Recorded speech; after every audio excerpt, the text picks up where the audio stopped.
Eu nem sei direito como começar isso aqui.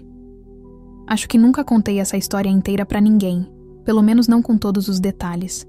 É vergonhoso, é humilhante, mas talvez desabafar aqui me ajude a tirar esse peso do peito.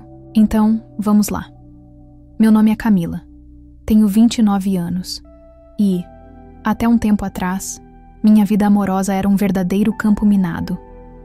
Eu era o tipo de pessoa que tinha muito medo de se apegar de verdade a alguém, sabe? Nunca foi por maldade. Era mais um medo de sofrer, de me decepcionar, de ser traída. E o jeito que eu encontrei para me proteger foi não me entregar de verdade para ninguém. Eu simplesmente me envolvia com mais de uma pessoa ao mesmo tempo. No começo parecia controle. Parecia poder. Eu pensava, se um falhar, eu tenho outro. Se um não me dava atenção, o outro dava. Se um brigava comigo, o outro fazia carinho. Não era para machucar ninguém. Mas é claro que acabou machucando. Eu tinha 3 amantes fixos. Isso sem contar algumas ficadas aleatórias que rolavam de vez em quando. Os 3 sabiam que eu não era exclusiva, mas nenhum sabia dos outros 2. Eu jogava com as palavras, dizia que não queria me prender, que gostava de liberdade, mas eles, coitados, achavam que eram únicos no meio da minha bagunça. O primeiro era o Rafael, 35 anos, dono de uma pequena empresa de eventos. Tinha aquele jeito todo certinho, maduro, responsável. Era o tipo de homem que toda mãe adoraria para a filha. Me tratava bem, era presente, atencioso. Mas era meio monótono para mim. O segundo era o Lucas, 26 anos, professor de academia, corpo escultural, sorriso fácil, espírito livre. Com ele, eu me sentia viva, jovem, desejada. Era aquele fogo que faltava com o Rafael.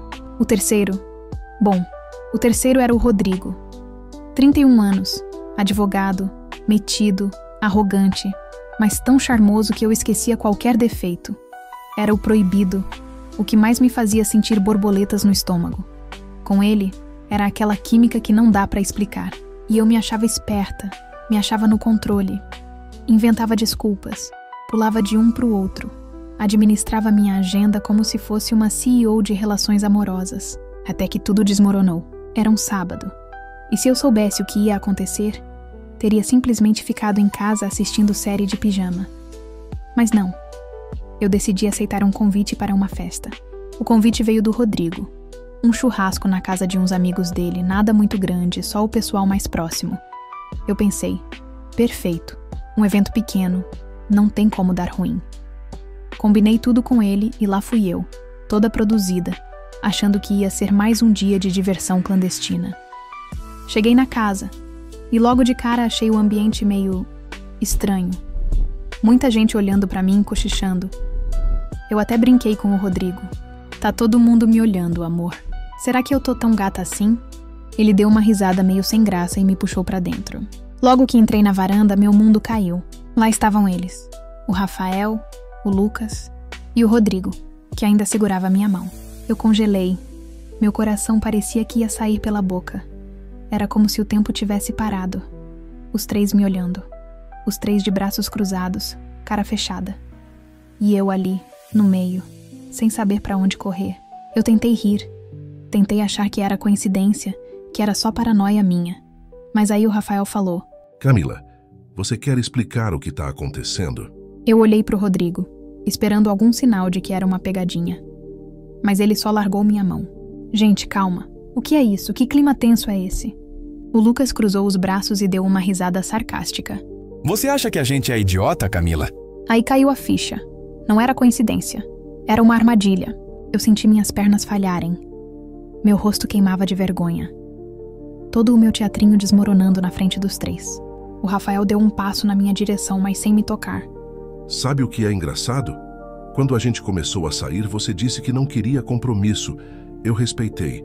Achei que era só o jeito moderno de lidar com as coisas. Mas daí eu descubro que não é só isso, né? Você dizia a mesma coisa pra eles. Ele apontou pro Lucas e pro Rodrigo. A gente descobriu sem querer. Um amigo meu viu você na academia com o Lucas. Depois o Lucas contou pra um conhecido que você estava saindo com um advogado. Aí a gente juntou as peças. E adivinha, esse advogado era o Rodrigo. Rodrigo me olhava com uma mistura de raiva e decepção. Não dizia nada, mas os olhos dele falavam tudo. A gente resolveu fazer esse churrasco para tirar a prova. Eu abri a boca, mas nada saiu. Eu não tinha defesa, só vergonha. Eu tentei me explicar, desesperada. Eu nunca menti pra nenhum de vocês. Sempre fui sincera que não queria compromisso. Eu só... O Lucas me interrompeu, voz firme. Você só achou que podia brincar com a gente como se fôssemos idiotas, né? Aquela frase foi como um soco. Eu queria desaparecer, sumir daquela casa, voltar no tempo e apagar todas as escolhas ruins que fiz. O pior foi ver que eles não estavam gritando, nem brigando. Eles estavam calmos. E isso doía mais. Era um desprezo frio, calculado. O Rafael suspirou, balançando a cabeça. Camila, sabe o que é pior? Eu realmente gostava de você. O Lucas deu um passo para trás. Eu também. Você era diferente, divertida. Pensei que a gente tinha alguma coisa de verdade. E finalmente, o Rodrigo falou, com aquela voz firme que ele usava quando estava irritado. A diferença entre sinceridade e manipulação é o que você fez. Você usava a verdade como escudo, mas agia como uma mentirosa. As palavras pesaram no ar. Eu sentia meus olhos marejando, mas nem coragem eu tinha para chorar ali. Eles não gritaram, não fizeram escândalo. Simplesmente foram embora, um por um, sem olhar para trás. Fiquei sozinha na varanda, encarando o chão. O barulho da porta batendo ainda ecoava na minha cabeça. Eu não sabia o que fazer. Não tinha para onde correr. Peguei minhas coisas e saí dali o mais rápido que pude. Na rua, a vergonha ainda me acompanhava. Olhares, cochichos. A sensação de que todos sabiam. Passei o resto do dia trancada no meu quarto chorando. Revi cada momento na cabeça, cada escolha. Será que eu fui tão cruel assim? Será que eu merecia aquele flagra? As mensagens começaram a chegar. Primeiro do Rafael. Não quero mais contato. Boa sorte com sua vida. Depois do Lucas. Pena que a gente se conheceu desse jeito. Espero que você encontre o que procura. O Rodrigo não mandou nada. Sumiu como se eu nunca tivesse existido. A pior parte? As redes sociais. Em questão de horas, parecia que todo mundo estava falando de mim. Amigos em comum compartilhando indiretas. Gente que nem sabia meu nome comentando.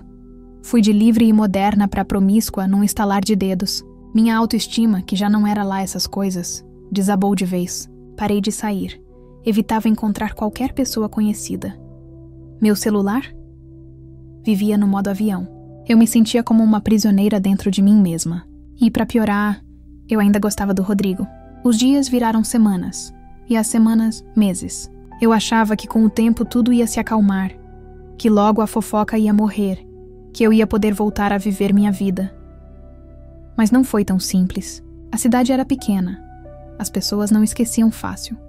Toda vez que eu saía na rua, sentia olhares pesando nas minhas costas. Uns de pena, outros de julgamento. Era como se eu carregasse uma marca invisível na testa. No começo, eu tentei me distrair. Baixei apps de meditação, voltei para terapia, me obriguei a sair para caminhar. Mas a verdade é que eu não conseguia me perdoar.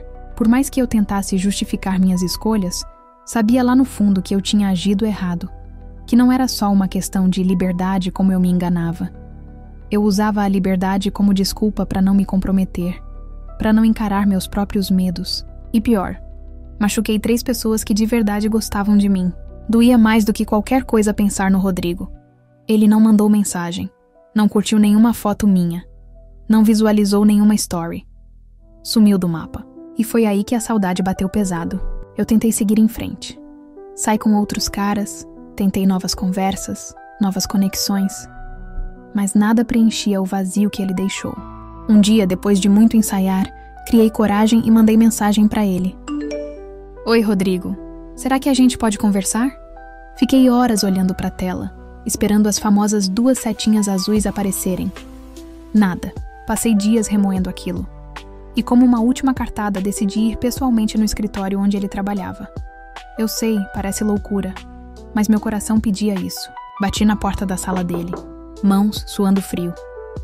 Ele levantou os olhos dos papéis quando me viu.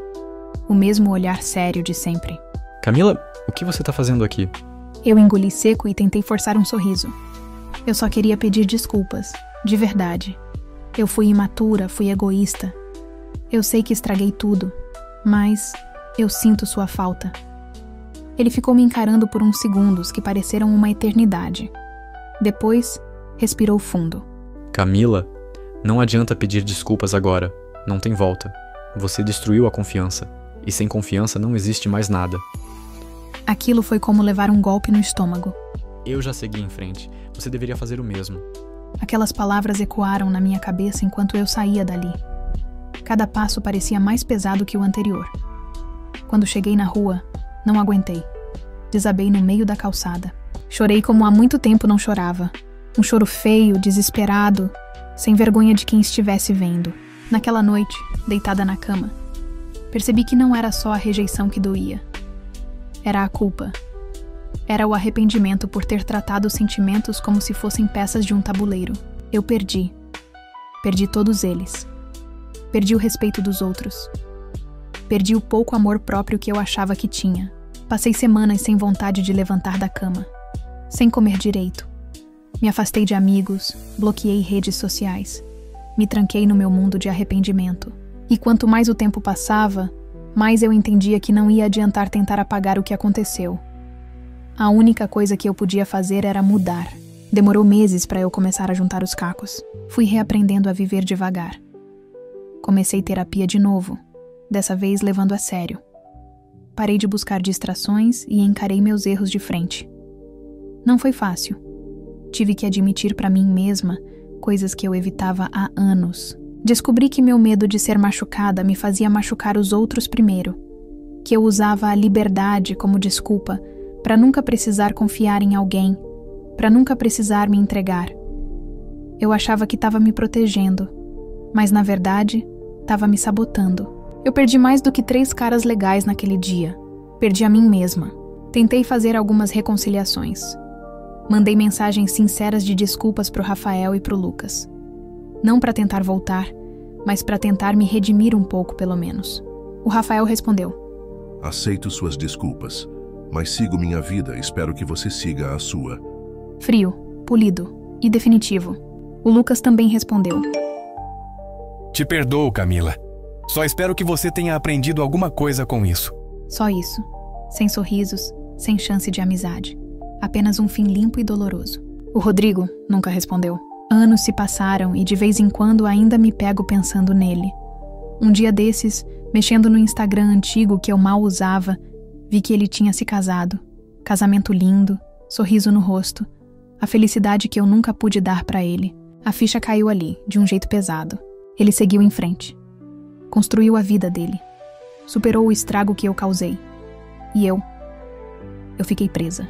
Presa nas escolhas erradas que fiz. Presa nos sentimentos que negligenciei. Presa em quem eu fui. Hoje eu sou uma pessoa diferente.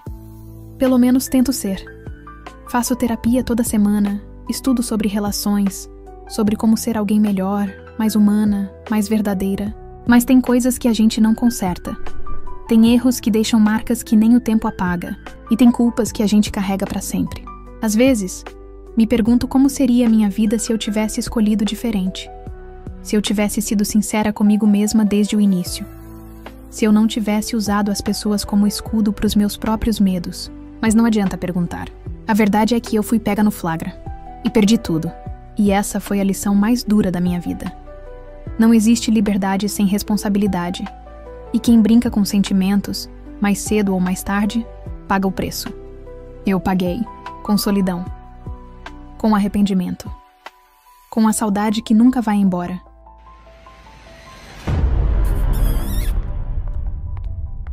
Relatos de traição.